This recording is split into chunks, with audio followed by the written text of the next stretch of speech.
Саламатсыздар, урматтуу мекендештер. Сиздер менен кезектеги Бүтүн Кыргызстан саясий партиясынын эң активдүү мүчөлөрү менен маекти баштадык. Биздин маекти максималдуу түрдө бөлүшүп, лайк басып, пикир калтырып туруңуздарды өтүнөбүз. Урматтуу мекендештер, бүгүнкү маек биздин чындык эле жекебиз менен болмокчу. Андыктан дагы да суранабыз.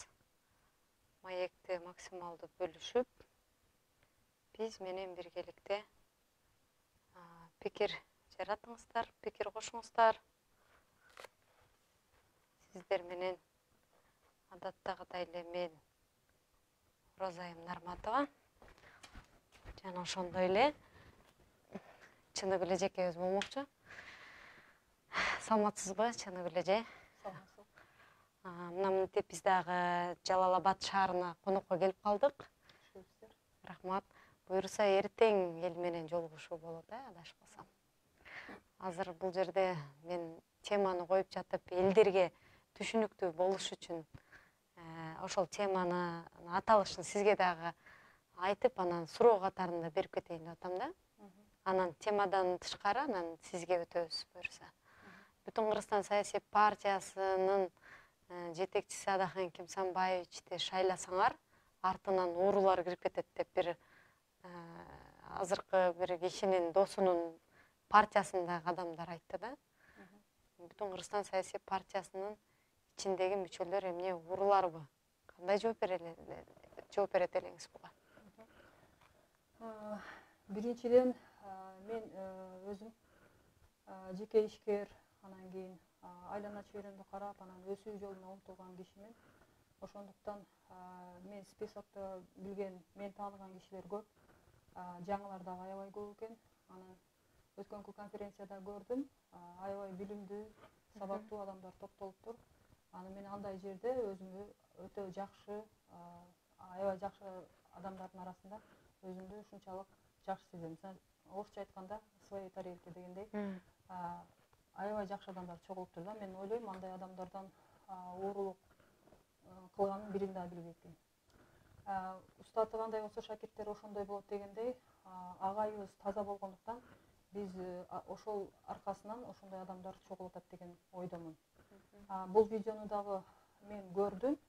Эми бул биздин оппоненттердин агай чыныгы оппозиция экенин көрсөтүп койгонун тастыктап койду да. Түшүнүктүү. Чындык эле жеке.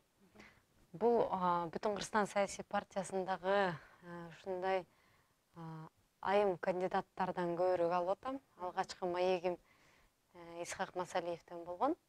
Кийин Айгүл Айдарова ошол Бүтүн Кыргызстандагы жалгыз ошо тартип сакчы дейбизби, укук коргоо тармагынан дейбизби, айтор ошо капитан кыз. Ошондон да маек алдым эле тааныштыруу максатында. Урматтуу мекендештер, Бүтүн Кыргызстан партиясында чыныгы, илимдүү, билимдүү, тажрыйбалуу жана таза мүчөлөр бара жаткандыгын биздин маектен деле байкасаңыздар болот. Азыр ошо сиздерге тааныштырыш үчүн чыныгы эле жеке мен сиздин өмүр баяныңызды кыскача эмне себептен Бүтүн Кыргызстан саясий партиясы менен адашпасам быйыл экинчи жолу, же үчүнчү жолу? Жолу кандидат болду. Ооба, экинчи жолу былтыркы парламенттик шайлоодо дагы бизде ошо 12-чи катар номер менен барган эле. Быйылкы катар номериңиз 37-чи, себеп дегенде чүчү кулак тартканда ошол бөлүнүп калган. Эми 37 болсо деле ал списокко карабайт, ким канча добуш алса, элдин ишенимине ээ болсо, ошол астыга жылып кете берет. Ошо чындык эле же микрофон сизде, өзүңүздү тааныштырып биздин аудитория менен бүтүнчүлөр кандай экендигин бир таң калтырып коюңузчу. Анда эмесе кыскача өзүм жөнүндө айтып кетсем, мен бул Кош Каратага келинмин, Рахманжан айылынан болом, коңшу айылдан. Ал жерде Тышыбай Орозматов атындагы мектепти алтын медаль менен бүткөм. Андан кийин 96-жылы Жалал-Абад коммерциялык институтуна тапшыргам, экономика факультетине. Анткени мен ошол мезгилде дагы китепти аябай көп окуган үчүн тандоо кайсыл жакка барасың дегенде Биз 91-жылы Кыргызстан рынок экономикасына өткөн үчүн ошол нерсени үйрөнөйүн деп ушул кесипти тандадым. Чындыгында мектепте мен көбүнчө тилдерге кызыгып, чет тилдеринен олимпиадаларга чыкчумун. Математиканы да жакшы көрчүмүн. Бирок ал тилдерди мен өзүм жеке кошумча окууларга барып үйрөнүп алам деп өзүмө ишенген үчүн ошо экономика факультетин үйрөндүм. Тандаганыма эч качан өкүнбөймүн. Себеби базар системасын үйрөндүм.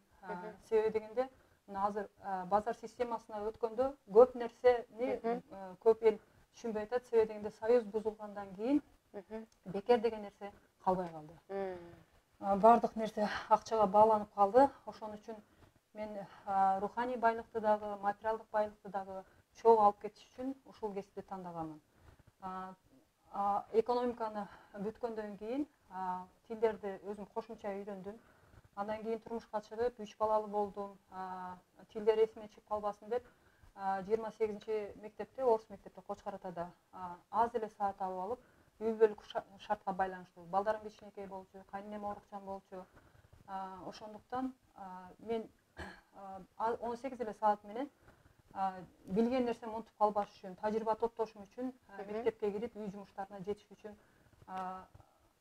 15 жыл тажрыйба топтодум. Балдарымы чоңойто алдым. Кайне кайнатамдан аябай жакшы нерселерди үйрөндүм. Мектеп маалында ошол аялзаты иштеп жаткан маалда аялзат үйдөн куту деген аябай чоң Нокен району боюнча конкурс болгон. Ошонун гран-принин жеңүүчүсү болгом. Ал жерде мен үйдө жасаган, кайненем үйрөткөн нерселердин бүт баарын көрсөтүп, ошол жерден гран-при утуп алгам. Андан кийин азыркы кезде мына биздин 30 жылдан бери өзгөрүш жогору кетпестен кайра биз төмөндөп атканыбыздын себеби биз кандай десем, союз бузулгандан кийин бизде тандоо өзүбүзгө берилди, бирок туура эмес тандап баткан үчүн биздин келечегибиз бир аз төмөндөп жатат. Жаштар сыртка чыгып кеткендер көбөйдү. Чынын айтсам, мына мен үй бүлөмдө, мен жолдошумдун үй бүлөсүндө Кыргызстанда калган жалгыз мен экен да. Калгандары бүт баары ошол сыртка чыгып кетиптир. Бардыгы Россия мамлекетинде иштешет. Мен бул жерде жеке ишкердикти баштаганымдын себеби балдарым чоңойгондон кийин баштадым. Андан кийин мектептен чыктым дагы. Мен балдар үчүн окуу борбору ачтым. ЖИЯга 2017-жылы мүчө болдум дагы. Ал жерде ишкердикти баштадым. Ал жерден үйрөндүм, көптөгөн тренингтерге катыштым. Ишкердикти кантип башташ үчүн. Мен ушул элдер көйгөйүн Россияга кетип чече турган болсо, ушул көйгөйдү мен ушул жерде чечүүнүн жолун жоон терим сезип чечтим. Интерчейндж окуу борборун ачтым. Бунун да кыргызча которулушу алмашуу деген. Мен дайыма алмашуу деген, демек мен дайым күчтүү адамдарды ээрчийм. Алардан бир нерсесин үйрөнөм, тажрыйбасын алам, ошентип өзүм да тажрыйба арттырам. Ал үйрөнгөн нерсеми бирөөгө берем. Ушундай, ошол мааниси ошондой да. Ал жерде интерчейндж бир гана тилдерди окутпастан, балдарды тренингдерди, акча табуу кандай болот, финансы жактан сабаттуулукту жоюу, англис тил, орус тил, жана кытай тили, ошондой эле компьютер курсун кийин кошумча ачканбыз. Мен андан сырткары, ошол эле тилдерден сырткары долбоорлорду кантип жазыш керек, ошол ЖИЯга мүчө болгондон бери ошол нерселерди үйрөндүм дагы. Долбоор жазышты үйрөндүм. Мен ошол ишкердикти баштагандан бери 3 жылдын ичинде 3 миллиондон ашык каражат кетирип, биринчи ишкердикти баштадым. Башкаларга окшоп, мисалы, мындай экен да, биз ишкердикти биринчи үйрөнүп, окуп калганда бизге мындай деп түшүндүрдү. Биз кредит доверияга иштешибиз керек, билим алышыбыз керек экен, элдин ишенимине ээ болушубуз керек экен. Анан кийин ошол бир 100 адам бизнес кыла турган болсо, ошонун 3-өсү гана калат экен да. Ал жерде өтө мындай, кандай десем, риск өтө чоң да. Чоң эгерде ишкердикти баштайм десем. Ошондо дагы иштер жакшы болду. Мен 2 грант утуп алдым. USAID-тан безвозмездный, кайтарымсыз. Ал жерде стол стулдарды, анан көптөгөн компьютер, 6 компьютер алып беришти.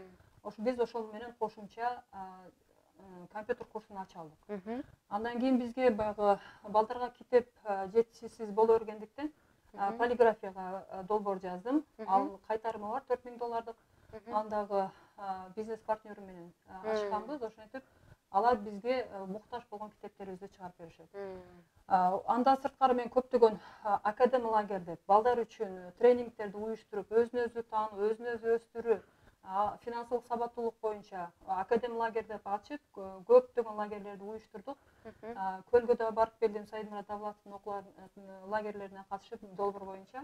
Ал жерде биз бекер эле иштедик, мен тажрыйба алдым. Ошентип адам күчтөнүп, көптөгөн балдардын ошол миграцияга кетпестен бул жерде дагы маселени чечип алуу жолдорун мен көрсөттүм. Өзүм жөнүндө кыскача ушул. Анан мен могул бүтүн Кыргызстанга 12 жылдан бери чуркап жүрөм. Себеби дегенде мындай карасам, мен чындыкты сүйгөн адам экенмин. Ошондой адамдар жанында жүрүшүн каалайм дайыма. Агайдын көптөгөн цитаталарын угам, аалымдардын учкул сөздөрүн угам. Ошолор мага аябай жагат да. Кечээ дагы бир пост жазып чыккам. No person is my enemy, no person is my friend, every person is my teacher. Значит, бул жерде мындай деп айтылат, бир да адам менин досум эмес, бир да адам менин душманым эмес, ар бир адам менин мугалимим. Мен жашоомдо учураткан адамдардан жакшы эмне, жаман эмне, ак караны ажыратып, бирок өзүмдүн чөйрөмдү дайым тазалап жүрөм. Өзүм дайым күчтүү адамдар менен өзүмдү алып жүрөм. Себеби бул адамды өстүрүү жолу. Мага түрткү берет да.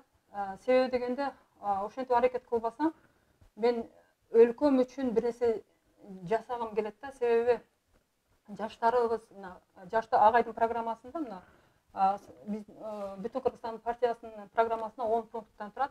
Жаштар кыймылдаткыч күч деп 8-де турат. Ошол жерде ошол маселени мен дайыма чечип келем да, жаштар менен иштепчи. Анан жаштарыбыз сыртка чыгып кетип атса, башка жерден экономикасын көтөрүп атса, анан бизде кыймылдаткыч күч калбай калса, өлкөбүз барган сайын төмөндөп барат да. Ошол маселени мен жоон теримен өткөрүп, бул жерде канча адамга таасирим тийгени, жардам бергендери мен үчүн мындай өзүм бактылуу сезем ошол менен. Демек жанагы Адахан Кимсанбаевич айткандай, сиз айтмакчы көптөгөн учкул ойлору, асыл сөздөрү сыяктуу эле тепсе темирди үзө турган биздин темир канат жаштарыбыз чет мамлекетке кетип калды. Ошолор ушул мамлекетибизде нан таап жесе болот, жол жобосу бар деген экен да, кыскача.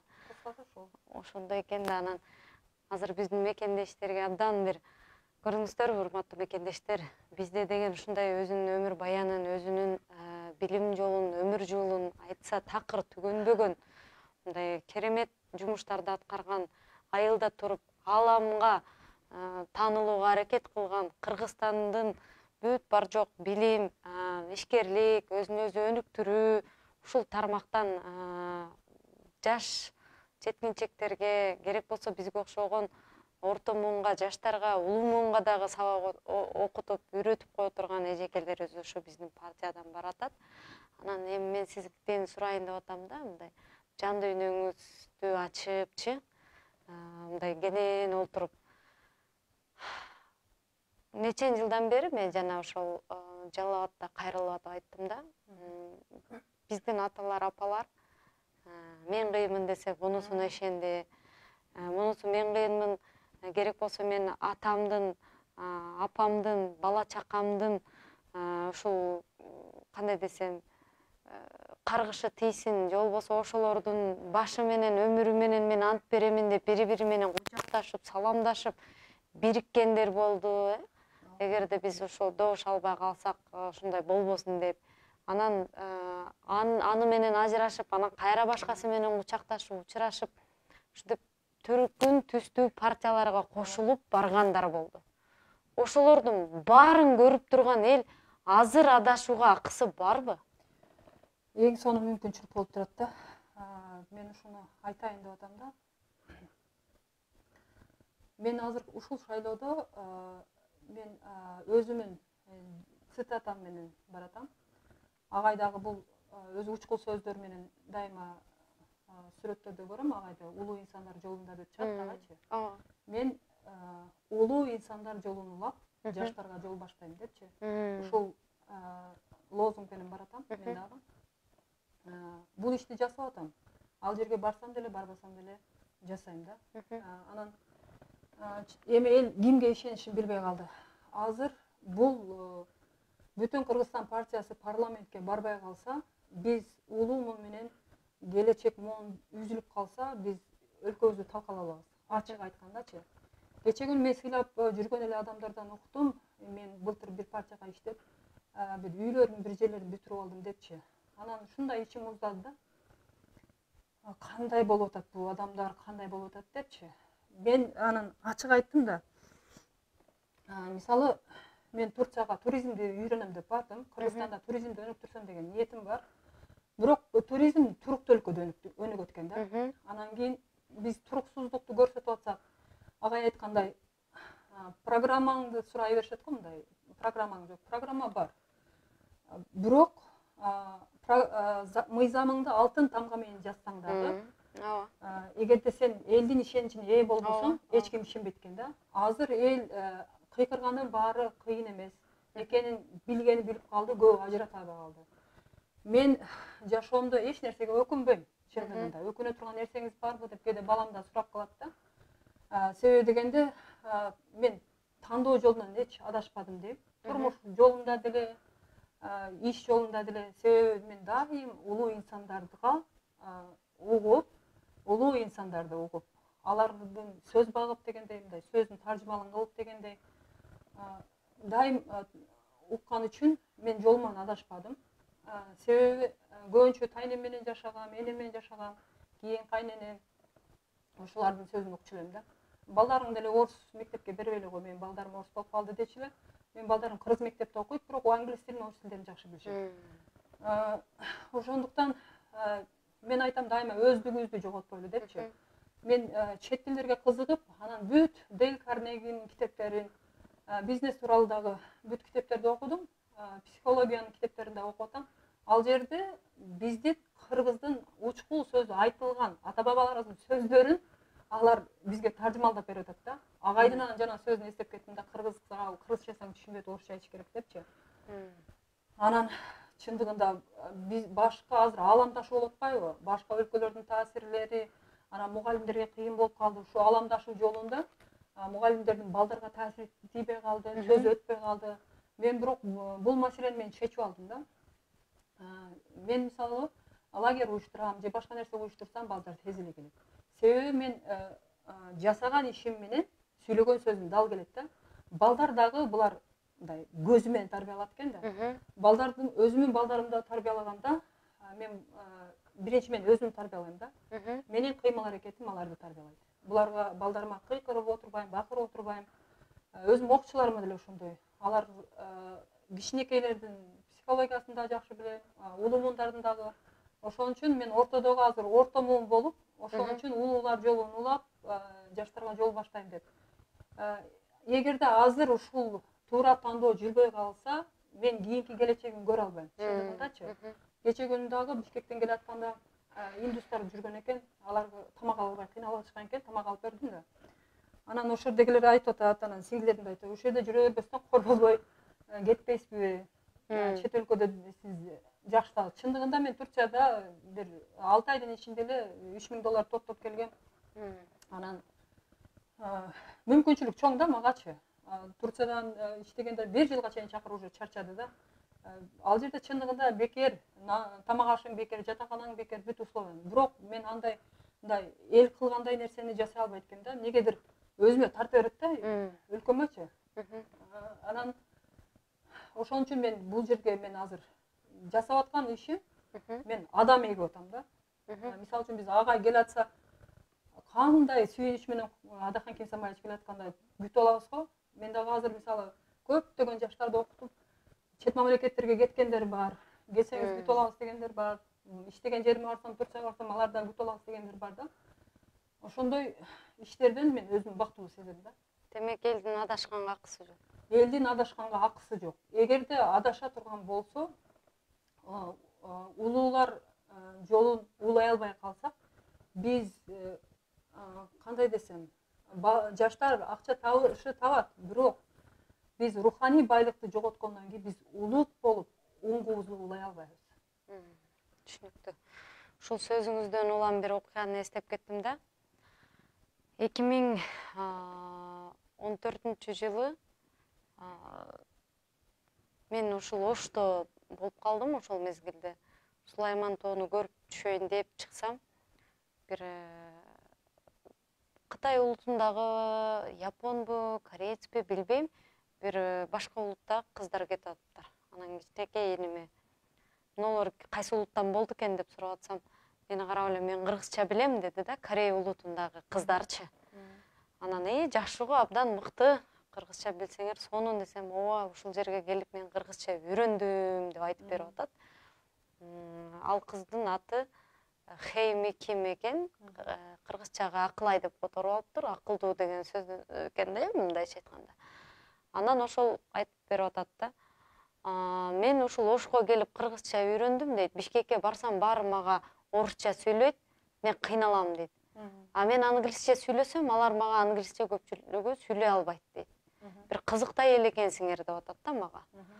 Анан мен капаланба, кел сени конок кылайлы деп бир ашканага алып барып, тамак алып берип, анан ушул баягы Кореядагы ошол Сеулда жашайт экен, чындыгы ошол жерде жашаган карапайым жанагы журналист болуп иштейм дейт, ушул жерге келип калдым дейт. Бирок карапайым калктын жашоо турмушун көргөн ушу чындыгы Сеулдук кыздан сурап калсам, бүт жашоо турмушун, тарых таржымаларын баарын айтып берип атат да. Биз эми 50 жылда момунтип өнүккөнбүз, бизде деле ушундай кайсы бир жылдар ушул Японияга кыздарыбызды кулчулукка алып кетип калган абдан бир оор турмушту көргөнбүз депчи. Анан ошол кыз айтты, мен китеп чыгарайын дедим эле, силердин балдарыңарды тарбиялуу болуп чоңоюшун каалаймын депчи, достук мамиледе. Макул деп анан экөөбүз сүйлөшүп, ал бир 2000ден ашык бир балдарга 10 000 китеп чыгарды да, бир жомок китеп. Муну менен мен эмнени айткым келип турат. Мен кичинекейимде, ушундай кичинекей наристе чагымда апам мага жомок айтып берчү да. Демек менин аң сезимимди, кабыл алуумду, адамдын жакшы жаманын, терс каармандарды, оң каармандарды, жашоо үчүн кантип күрөшүш керек экен, адамгерчиликтүүлүк эмне, абийирин сактап калуу эмне, ушулардын баар жогун жомок аркылуу, мисалы үчүн Алтын кушту угуп, ошондой эле жана жөнөкөй чыгармалар Телебай Тентек, Кемчонтойду угуп, кандай болбош керек, Телебай Тентектей болбош керек, Кемчонтойду болбош керек деп, жанагы ашкабакты эгип алып, ошону деген жанагы бар жогу сууруп чыгарышат го. Керек болсо үйүндөгү ити, мышыгы бар жогу биргеликте ошону сууруп чыгаргандай эле бир ушундай керемет жомокторду угуп чоңойгондуктан, азыркы биздин балдар жомокту укпай калгандыгы үчүн, акыл эси кайсы бир деңгээлде чын эле мунжу болуп калгандыктан, анан макул туура айтасың. Корей элинин бир помидор жөнүндө жомогу бар экен да, бир көгөргөн помидор мен качан кызарам деген тилеги, максаты, ою бар экен. Анан ошол айтып калды. Ушуну чыгарып мен окутайын дедим эле. Корей элинин, Кытай элинин, орус элинин жомокторун окуса, аң сезими кеңейет экен. Бизден башка улут бар. Кичинекейинен билип баштайт да. Макул деп экөөбүз китептерди чыгардык, балдар үйүнө алып барып бердик. Бүт ошол колумдан келишинче жардам берип, моралдык, материалдык, ошо каржы маселеси боюнча да жардам берип, машина менен алып барып, мектепке алып бардым. Мен өзүм окуган мектеп бар эле ошол жерге. Анан ишенесизби? Мен ошондо байкадым, мен теңдүү курактуу жаштар деле баягы эптеп шарик жанагы шарларды үйлөп, татынакай болуп сүрөткө түшүп койсо, ошолор популярдуу экен дагы. Кичинекей биздин балдарыбызды жомокту окутуп, алардын аң сезимин тарбиялайбыз деп, ушинткендер сизге окшогон деп билим менен элибиздин тагдырын, жашоосун өзгөртөм дегендерди тандабай калган эл болуп калдык да. Андан тышкары мына сиз айтып атасыз да, айылда туруп деле чет мамлекетке чыкпай акча тапса болот. Келгиле, кайтып келгиле, мен үйрөтөм. Мен парламентке барсам, ушуну элге жеткирем. Өз мамлекетибизде, өзүбүздүн эгемендүү өлкөбүздө ушундай бир жакшы жетишкендиктерге жетсе болот деп атасыз. Анан ушул жерде баягы ошол окуя эсиме түшүп кетти да. Сиз азыр балдарды, кичинекей балдарга ушундай жумокторду айтып бересизби? Деги эле баягы татаалдаштыра беришет да, сиз айтмакчы. Алтын тамга менен, күмүш тамга менен программалар жазып, Европанын программасын урдап келип, Кытайдыкын айтып, Японияныкын айтып, кыргызга кыргыздын эле жөнөкөй эле салт санабыз, жанагы аталарыбыздын бизге айтып кеткен, керек болсо калыбыл ойлардан айтып кеткен насааттары, манастын жети осуяты, ушулар менен эле биз керемет мамлекет кылып өнүктүрүп алсак болот го. Анан сиз мисалы үчүн жогорку кеңешке барсаңыз, эмнеден баштайт элеңиз? Биринчиден ошол жанагы жерде тандоодон кантип тандаш керек.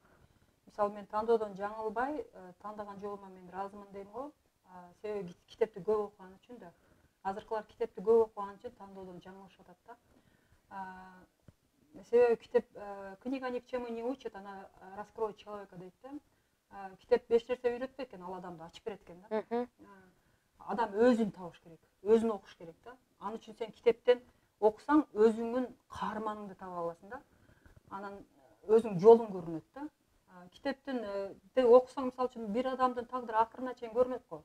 Азыркылар кыска окуганда ал бүгүн күнү көрөсүң, эртеңкини көрбөйсүң да, ушундай да.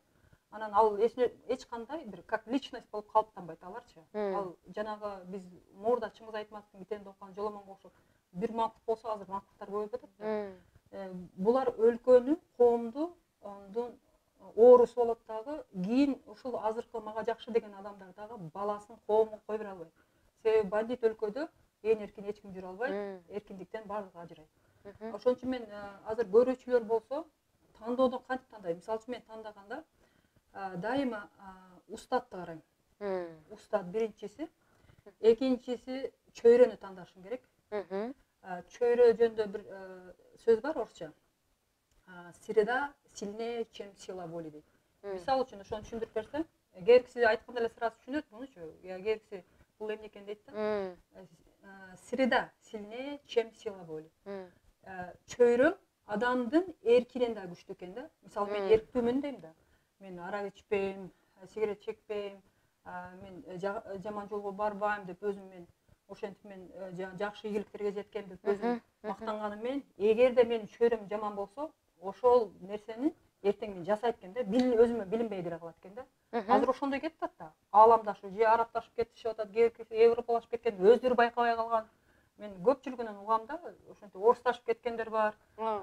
Ыйлашат да. Мен көбү келет, айтпай эле коюңузчу депчи. Себеби алар мондой өздүгүн таба алган эмес. Биз өзү кыргызбыз, кыргыз ким? Эмне үчүн бул жашоого келдим? Ошону унтап болду. Биздин ата бабаларыбыздын айткан сөздөрү бардыгы биздин жашообуздун башынан аягына чейин көрсөтүп койгон. Эгер ошону окуса эле эч нерсе эмес. Үчүнчүдөн адам көп китеп окуш керек. Мына 3 нерседен карап туруп эле сен багытыңды таап алсаң болот да. Ар кандай аттар менен чыгышат, ал эртең бир күнү жок болот. Ошону айтмакчымын азыркы тандоолор. Сиз парламентке барсаңыз. Парламентке барсам, мен демек теориялык жактан окуган нерселерimi практикалык жактан көрдүмбү? Ушул нерсе жасап аткан иштеримди масштабтуу түрдө жасайм. Мен агайдын жазган программасында мына 10 пункттан турабы, ошонун 3-өсүн алгам да.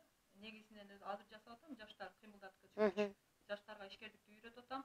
Биз экономикабызды көтөрүп туруп, анан кийин айлыктар ошондо көтөрүлөт да, жеке ишкерлердин. Ооба. Биз мындай өзүбүздүкүн колдоону үйрөтүшүбүз керек. Турциядан келди, Кытайдан келди дебестен, өзүбүздөн биз мындай биринчи ступенькадан көтөрүлө албай атабыз. Эгер адам колунан бир нерсе келе турган болсо, жасай ала турган болсо, ошону жасап сапаттуулугун жогорулата берсе, биз дүйнөлүк рынок алып чыкканга шарт түзүп берсек болот. Дагы айта турган нерсе көп, мен сөзүмдү кыскартайын деп атам азырчы. Түшүнүктүү. Урматтуу мекендештерим, мына Шеркулова Чыныгүл деген Facebook баракчасы бар, Чыныгүл эжекебиздин. Өзү дагы видеолорду байма-бай чыгарып турат. Биздин да эфир ушу жанагы бул жакта бир аз ушул убакыт тардыгынан улам кыскартууга туура келип атат. Ошондуктан кандай суроолор болсо жеке кат куржунуна кирип суроолорду берип, сурап, анан ошондой эле жанагы өзүңүздөрдүн баягы чечилбей жаткан финансылык сабаттуулугуңузду жоёмун десеңиз, кайсы бир тармакта кеп кеңеш алам десеңиз, психологиялык жардам алам десеңиз, эжекеге кайрыла берсеңиз болот. Буюрса ушул Чытыгүл эжекебиздей карапайым калктан чыккан элдин мугалими, жаш балдардын мугалими ошол эле элге чындыкты жеткирип, ушул айылдагы келин, жөнөкөй келин айылдан акча таап, өзү мамлекетинде эле кыйналбай нетпей, ушундай бир керемет жолдорду буюрса парламентке барганда көрсөтүп, дагы да биздин ушул кыз келиндерибизге ылайык биздин ушул ишкерлик менен алектене албай сабаты жетишпей аткандарга ошолорго туура жол көрсөтүп, ошолорго ылайыктуу мыйзамдарды жазып бере турган эжеке менен тааныштыңыздар. Биздин маегибиз кыскача жана нускача болду. Буюрса мындан кийинки түз эфирибиз Москва шаарынан келген Жайчиев Эмиль Аканбекович менен болот. Андан кийин Ишеналиева Назгүл деген эжекебиз менен болот. Жана ошондой эле Османбеков Темирлан агайыбыз менен дагы болот. Буюрса кийинки талапкерлер менен дагы байма-бай сиздерге түз эфирден чыгып тааныштырып, жакындан чын жүрөктөн сүйлөшүүгө аракет кылабыз. Саламатта болуңуздар. Буюрса дагы жолугушабыз. Чыныгүл эжекебизге жазылыңыздар.